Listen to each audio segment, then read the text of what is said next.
어서 오세요. LA에 캠퍼스를 두고 있는 갈릴리 대학 공식 강의실입니다. 이 강의는 50분 수업 기준 10회 연속 강좌입니다. 누구나 청강할 수 있으나 학점 취득을 희망하는 이들은 해당 교무처랑 연락하시면 됩니다. 안녕하세요. 홍정수입니다. 행복론을 배우는 조직신학 시간입니다. 오늘은 이 교재 제7장 공통선 혹은 공동선을 추구한다. 핵심 부분을 함께 읽어보겠습니다. 먼저 이 책의 중요한 이야기를 대충 훑어보겠습니다. 늘 그렇듯이 이 한국어판은 영문판 제목을 많이 바꾸어 놨기 때문에 한국 독자들의 이해를 돕기 위해서 그런 거라고 생각합니다. 원래 제목은 이런 겁니다. 공동선을 우리가 추구할 수 있을까? 공동선이라는 것은 힐랍 로마 사상에 처음부터 있었던 개념입니다. 공동체에 속한 모든 사람들의 공통되는 공동의 이익을 위하여 우리가 전진한다. 현대인이 한국인이 알아듣기 쉽게 말하면 복지사회로 간다. 이렇게 해도 비슷한 개념입니다. 그래서 공동선이라는 개념은 한국 사람들이 많이 쓰지 않는 개념이기 때문에 우리들이 알아듣기 쉬운 말로 하면 복지사회로 간다. 이런 이야기라고 생각하면 좋겠습니다. 한국어판 제목은 한 사람이 아닌 모두의 행복, 한 사람의 행복이 아닌 모두의 행복을 추구한다. 리차드 레이어드.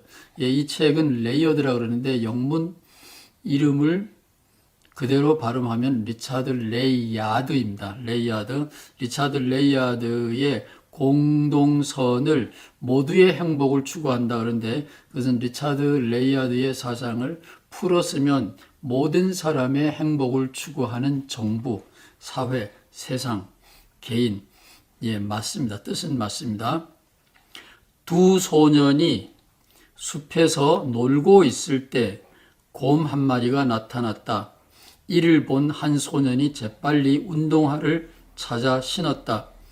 그러자 다른 한 소년이 말했다. 뭐하러 그래? 어차피 곰보다 빨리 달릴 수는 없잖아. 잡아먹힐 각오를 하고 있는 거죠. 그러자 앞에 소년이 말했다. 그럴지도 모르지. 하지만 나는 너보다 빨리 달릴걸.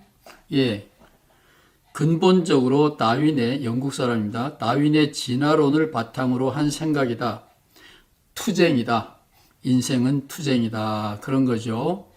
한국어판에는 나와 있지 않지만 영문판에 나와 있는 이 사파, 공동선을 한마디로 표현해주는 사파입니다. 말 두 마리가 있는데 먹이가 있어요. 서로 먹으려고 애를 쓰는데 여기 줄이 매어져 있기 때문에 냄새만 맡고 애를 쓰는데 못 먹어요. 아무리 애를 써도 닿지를 않습니다. 그래서 둘이서 고민을 합니다. 좋은 수가 없을까? 그러다가 협상을 합니다. 타협을 합니다. 협력을 합니다. 그래서 왼쪽 거 먼저 먹고 그거 다 먹으면 오른쪽 먹자. 그래서 싸우면 배가 고파서 죽겠지만 두 마리가 협상을 하면, 타협을 하면, 협동을 하면 실컷 배불리 먹는다. 모든 사람이 행복해질 수 있는 길은 타협, 협상, 협동이다.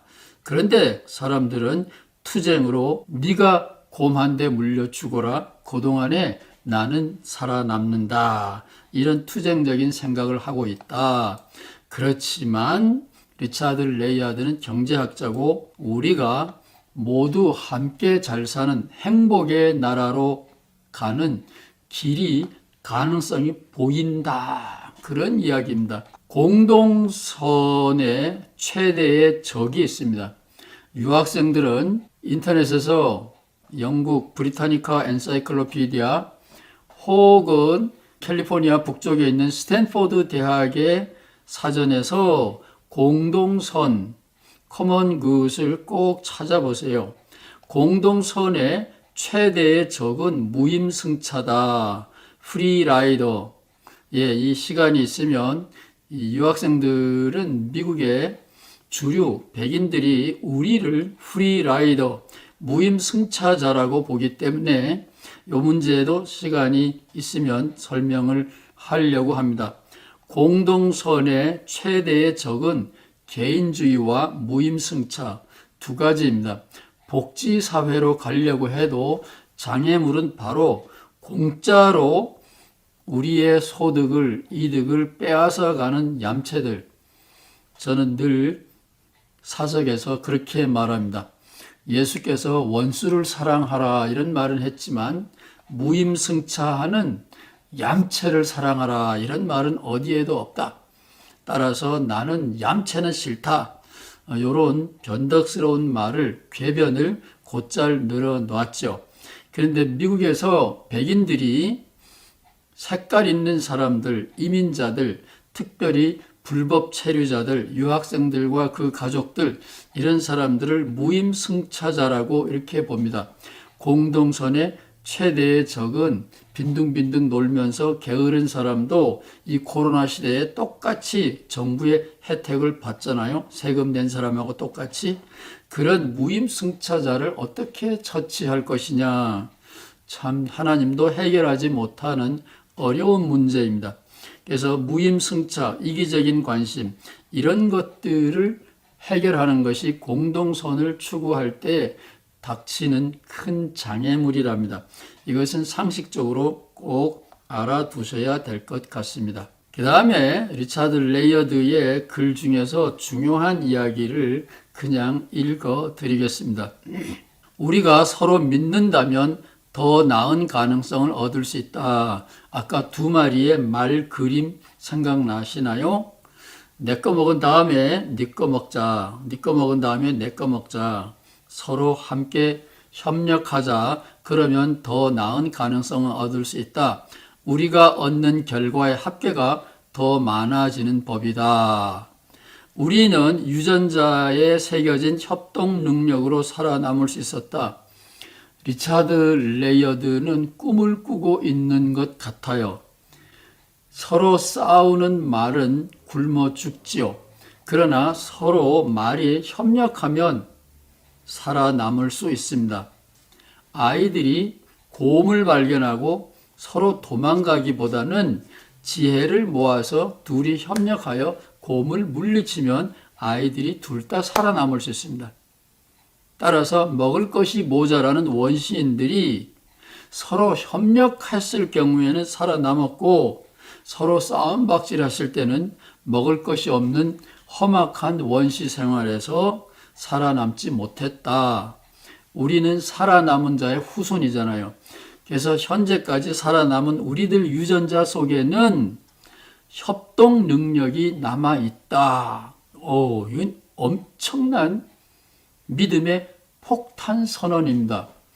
우리 안에 조상들의 유전자가 그대로 남아있는데 그 여러 개의 유전자 중에 하나가 협동 능력이다. 협동 체험이다. 그런 거예요. 참 놀라운 주장 아닙니까?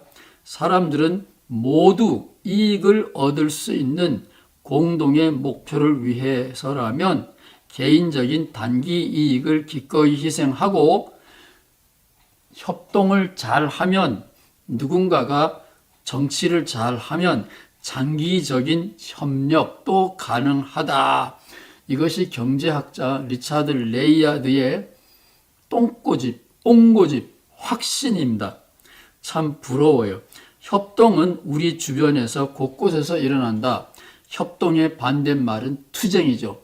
너 죽고 나 살자 이런 투쟁이 아니고 너도 살고 나도 살자 이런 협동이 우리 주변 곳곳에서 일어난다. 제가 영국 가보지 않아가지고 할 말이 없는데 대단한 확신입니다.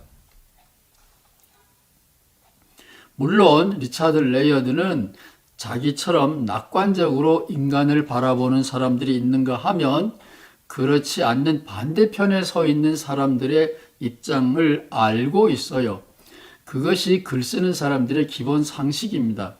내가 alternative answer, 대안적인 대답을 마련해야 되는데 그러려면 현재의 사람들은 문제를 어떻게 이해하고 어떻게 끌어안고 넘어가는지 현재의 부족하지만 현재의 대답이 무엇인지 알아야 돼요.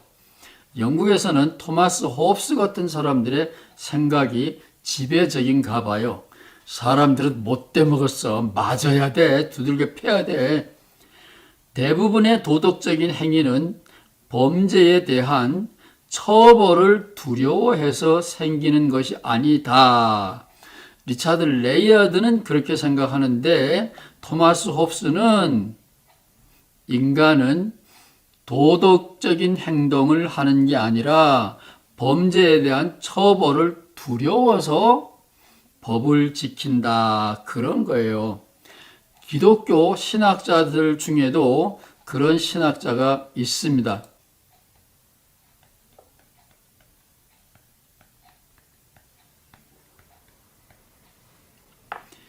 개신교를 대표하는 두 사람, 루터가 있고 칼빈이 있어요. 루터는 개신교를 시작한 사람이라고 볼 수 있고 칼빈은 장로교를 시작한 사람이죠. 개신교의 하나입니다.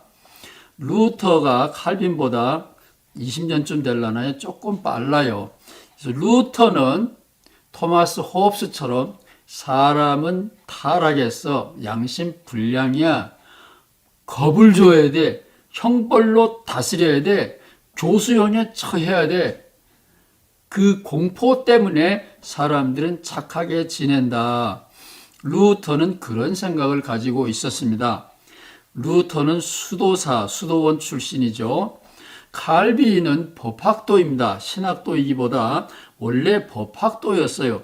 그래서 칼빈은 법에 대하여 더 적극적인 생각을 하고 있습니다.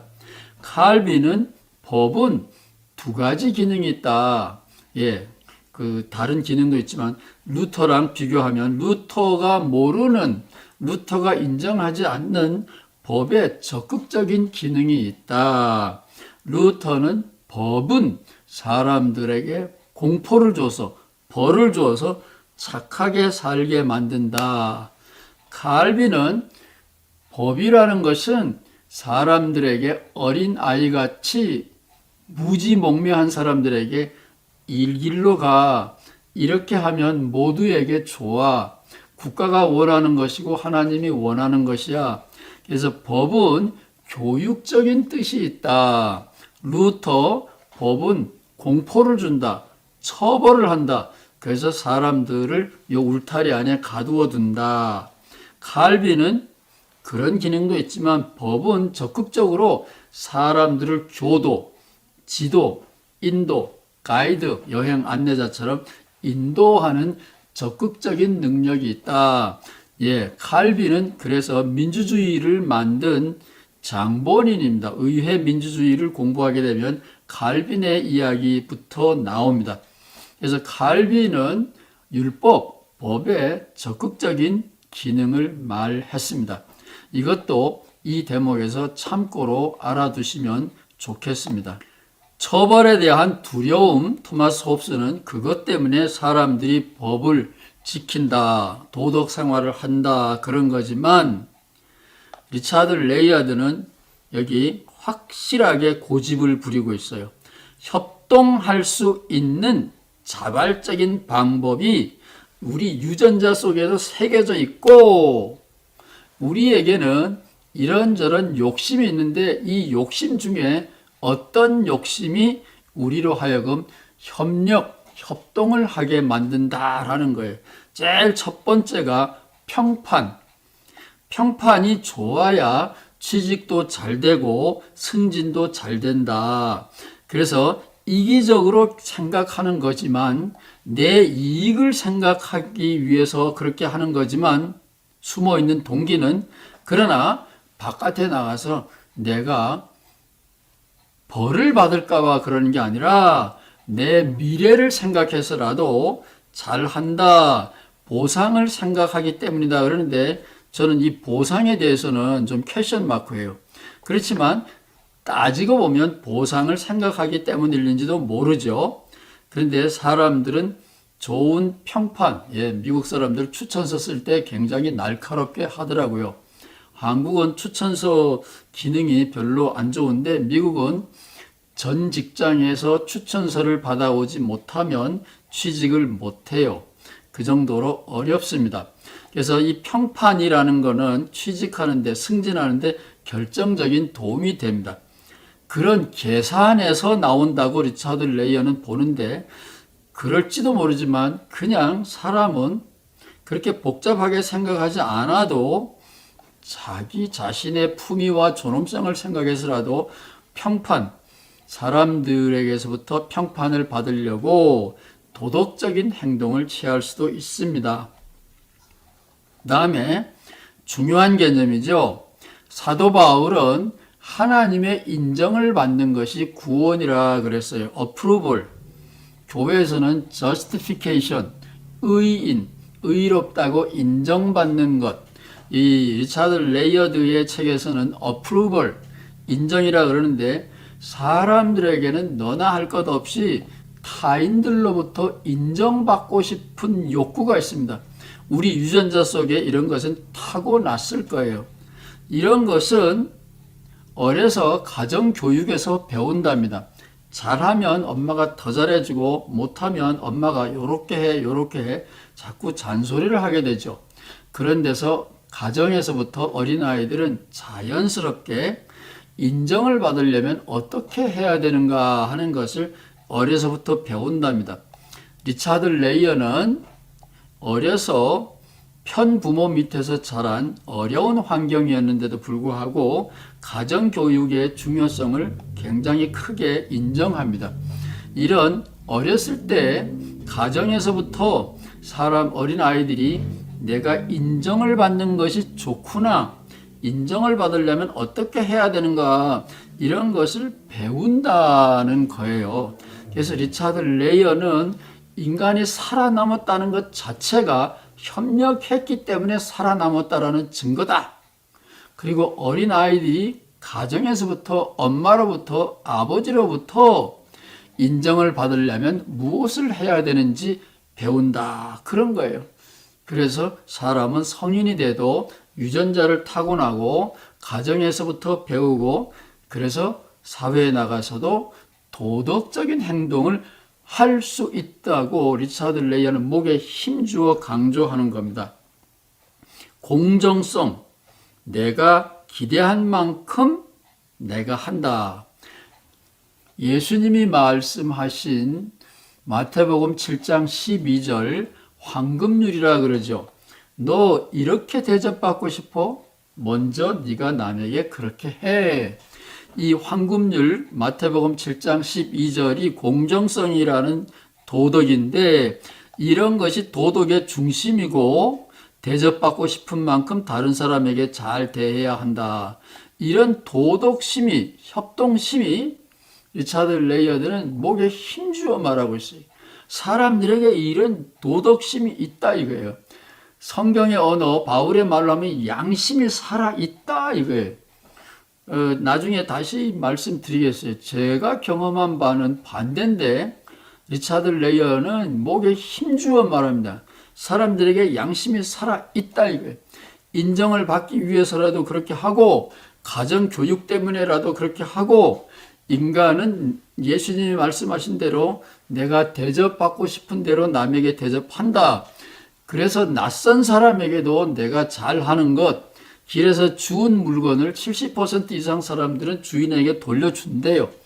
이렇게 하는 것은 무의식적인 행동이지만 따지고 보면 이 황금률의 법칙, 내가 한 만큼 남들도 나에게 해주기를 바라는 이런 공정성, 페어니스, 이런 것이 쉽게 말하면 도덕정신, 도덕심, 양심이 사람들에게는 있다라는 거예요.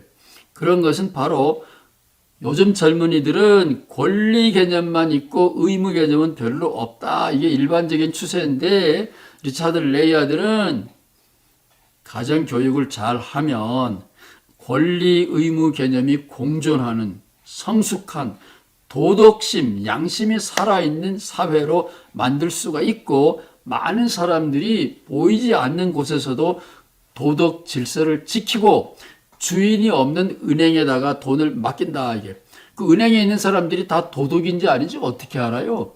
은행을 감독하는 금융감독원이라는 게 있지만 금융감독원이 도둑놈인 줄 어떻게 알아요? 지금 한국에서 뭐 국토개발원인가 토지개발공사가 삥땅 해먹어서 난리잖아요. 그런 것처럼 은행이 부도나고 딴짓하는지 누가 알아요? 그렇지만 내가 맡긴 것을 잘 관리해 주는 것, 내가 기대하죠. 기대하는 것처럼 상대방도 나처럼 대해 줄 거야. 믿는 사람이 될 거야. 믿는 사람일 거야. 도덕성이 있을 거야. 양심이 있을 거야. 이렇게 믿고 상거래도 하고 은행 거래도 하고 많은 사회생활이 이루어진다. 이런 거예요. 그 다음에 사람들은 이 도덕심이 살아있어서 그래요. 좋은 행동을 하면 기분이 좋아진대요. 여러분, 이 말이 무슨 말인지 실감이 나세요? 좋은 행동을 하면 기분이 좋아진답니다. 이거 맞는 것 같지 않나요? 뭐 어디 가서 자랑할 일은 아니지만, 내가 사람 노릇 했네. 어떤 유전학자들은 이런 도덕심의 40%가 유전자 영향이래요. 여기서는 협력했기 때문에, 옳은 일을 했기 때문에 살아남은 거예요. 그래서 이 우리 유전자 중에서 도덕적인 유전자 중에서는 저는 전투적이고 동물적인 유전자, 나쁜 것만 있는 줄 알았는데 이런 인간다운 유전자가 있다네요. 저는 이것은 리차드 레이어드의 글을 읽기 전에는 몰랐어요. 굉장히 잔인하고 법을 지키는 건 겁나서 지키는 걸로 생각을 했는데 루터처럼 토마스 홉스처럼 아니래요. 우리의 유전자 속에 동물적인 것이 아니라 인간적인 협력하는 양심적인 요소가 무진장 많답니다. 여기다가 어렸을 때 교육을 조금 잘 받으면 이게 40%가 60%, 70% 교회에 나가서 조금 더 잘 배우면 70, 80 이렇게 되겠죠. 그리고 내가 옳은 일을 했을 때는 하나님 앞에서 옳은 일을 할 수 있는 기회를 주신 것을 감사드립니다. 물론 사람들에게 가서 자랑하면 안 되겠죠. 그런 기분이 든대요. 이런 것들이 도덕성이 살아있다. 리차드 레이어의 굳은 신념입니다. 오늘은 기도문을 하나 준비했습니다. 제가 많은 기도문을 읽어봤는데 제일 좋아하는 기도문이 이 기도문입니다. 미국에서 남북전쟁 당시에 패전병이죠. 남군 병사의 기도입니다. 저는 힘을 구했습니다. 뭔가를 성취하고자 함이었습니다. 그러나 주님은 저를 약하게 하셨습니다. 복종하는 겸손을 배우게 하기 위함이었습니다. 건강을 구했습니다. 더 큰 일을 하고자 함이었습니다. 그러나 주님은 저를 연약하게 하셨습니다. 더 좋은 일을 하게 함이었습니다. 부요를 구했습니다. 행복해지기 위함이었습니다. 우리 지금 행복을 배우고 있잖아요. 그러나 주님은 빈곤을 주셨습니다. 현명해지게 함이었습니다. 권세를 구했습니다. 사람들의 칭송을 얻고자 함이었습니다. 그러나 주님은 힘없는 자가 되게 하셨습니다. 하느님의 필요를 느끼게 함이었습니다. 온갖 것들을 구했습니다. 인생을 즐기고 싶었습니다. 그러나 주님은 생명을 주셨습니다. 모든 것을 즐기게 함이었습니다. 저는 제가 구한 것은 아무것도 얻지 못하였습니다. 그러나 제가 희망한 모든 것들을 얻었습니다. 말로 표현하지 않은 저의 기도들이 거의 모두 응답받았기에 아무것도 얻지 못하였지만 그럼에도 불구하고 저는 모든 사람들 가운데 가장 넉넉하게 복받은 자입니다. 행복한 자입니다. 아멘. 익명의 남군 병사의 기도입니다. 영문으로는 Confederate Soldiers Prayer라고 치면 영문 원문을 찾아볼 수 있습니다. 전반부 강의는 일단 여기까지 하겠습니다.